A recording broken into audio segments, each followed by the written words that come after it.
Hello and welcome to GPR Stabilizer Part 2. So in the first episode, what? You haven't seen the first episode yet? Click above, go and watch it right now. Just click on that link and watch it and come back and see us. I'll wait for you.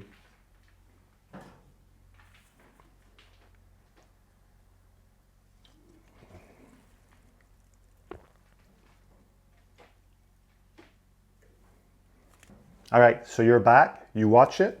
Perfect. I don't need to do a recap now, right? So we can skip the recap. Just kidding. So if you haven't watched episode 1, or if you watch it and you need a refresher, I took my GPR V4 unit and I had a rebuild kit from GPR that was sent to me, and I disassembled this, cleaned this up, took the new O-rings, the new fasteners, reassembled everything, and poured some new fluid in it. So now this GPR V4 is fully operational, and all of this was done in episode 1. In episode 2, I'm gonna talk about the GPR V5 unit. So this is the 5th generation. It's super awesome. Same functionality as the V4, but it's lighter and will react better at higher speed. So this is awesome in my opinion. And the reason why I mentioned episode 1 is because these units are fully serviceable as well. So you can service them yourself. So after a couple of years, you have to do some maintenance and you can do it yourself. You don't have to buy a new unit. They're easy to take apart. Super, super awesome. But the focus for today is really about unboxing this V5 unit, comparing it with the V4, and after that, I will show you how to mount this V5 on the Yamaha R3. So stay right there and we'll start right now.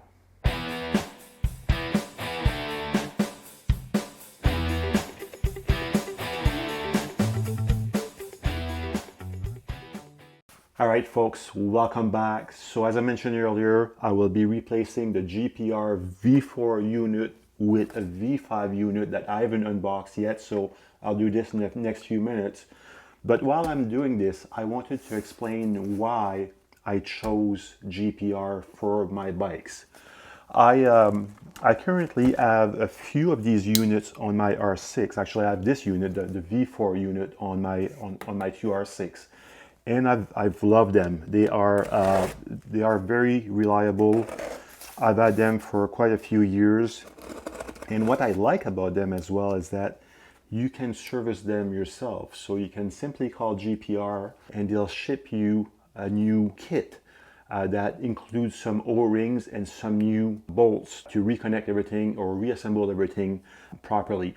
So the other reason why I've selected the GPR units now and also in the past is because you can adjust them based on the riding condition. So if you're riding at the track, if you're riding on the road, or if there's different temperature while you're riding, you can tweak the dampening that the unit will provide. So that's a big bonus for me. And in addition, serviceability and also adjustability, I also think that the customer service at GPR is just kick-ass. I mean, these guys are phenomenal. I've called them multiple times with questions about the units from a pre-sale or post-sales point of view. They've always been very helpful. If you need a new kit to reservice your unit, they'll send you a new kit. They've also sent me a few kits free of charge just to rebuild my own units in the past, which I thought was phenomenal. And the reason why this is in a smaller box as well is because I already have the brackets, obviously, for the V4, and the V5 will fit in the same brackets on the Yamaha R3. So here you can see this is the O-ring kit for the V4. So a bunch of different O-rings and fasteners to put everything back together. So that was something that I ordered with the new unit. And in there somewhere I should have the new V5, which is super awesome. Look at that. So this is the V5 unit. It's supposed to be a bit smaller, thinner and smaller and lighter. The look is still very similar to the old one, as you can tell here. They're very similar in terms of look. The numbers are slightly bigger on this, which I think is going to make a big difference because these were fairly small sometimes. If it's raining or if your visor is a bit foggy, it was difficult to see, but I think that's going to be much better with this. I think it looks super nice. This is all aluminum and anodized in red in this case because the accents on my R3 will be red, so that's going to match quite nicely with the bike. So I'm going to open this this package here, and we will install this new unit on the bike.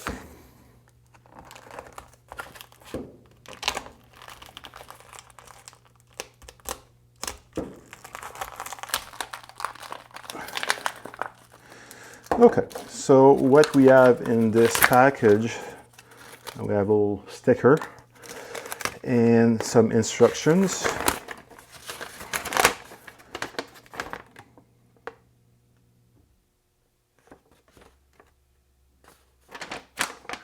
Well, I guess this is just a return policy document. So there's no instructions really with this because it came with the initial package initially. So that's where I got the instructions.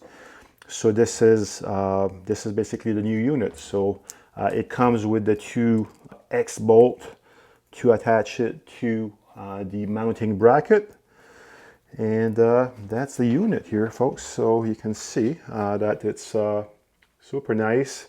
Same concept with all the bolts at the top, the bolts at the back, and you can change that arm. If you were to change this to a different bike, you can simply order a new mounting bracket and that arm and mount this on a different bike if you wanted to. I can definitely feel a difference in weight. So the V5 is definitely a bit lighter. In terms of size, you know, it's a little bit thinner, not too much. I mean, I would say they're probably about the same thickness, but overall size,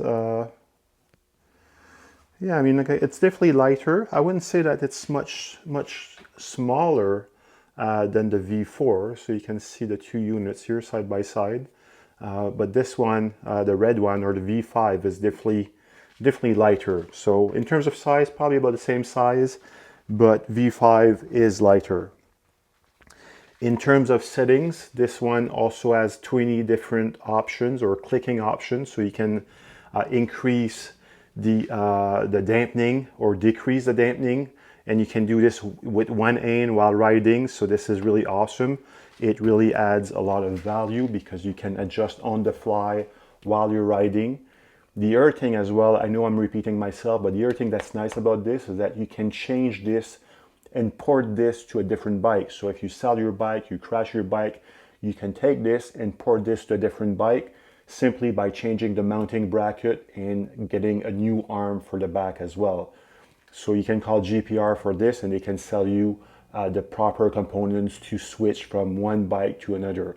So that's really advantageous as well. The other nice thing about this as well is that it's a no drilling unit. So you can install this on your bike with no drilling. So there's going to be a top bracket, or there's going to be a bracket on top of your triple and also one at the gas tank. It's super easy to install.